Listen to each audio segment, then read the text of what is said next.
how long have you been doing this for? How long have you been in the real estate world for? You're my guest, not the other way around, pal. I know.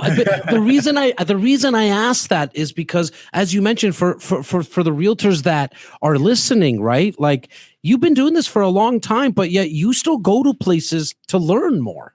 Yeah, right. So I'm one of the few that started at especially for when I did start at 25, which is a little bit unheard of to be started in the real estate industry, because typically most people will get into it as a second career, or even like potentially a third career, right? So I went in as my first career. I came from a big retail background and selling sporting goods. I was a manager dealing with that at a local distributor in Vancouver, and basically I just kind of gravitated to the business and kind of took off from there. But yes, there's all the mandatory education that we have to do as agents in order to maintain our licenses. But I think it's this kind of stuff that is the difference maker in making you an okay agent to making you an absolutely fantastic agent. And that's the most important stuff, because you're actually getting to hear it in the trenches from people who do it on a daily basis, or in and out of all the experiences and all the things that we get to come across that you're never going to learn from reading a textbook, right? So it's the base to work off of, but this is the real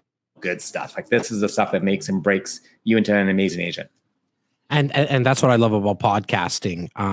Not only as a podcast host, but actually as a podcast listener, that you get to apply what I call NET, right? N-E-T, no extra time. You can be driving, you could be on the treadmill, you could be taking your dog for a walk and still learning.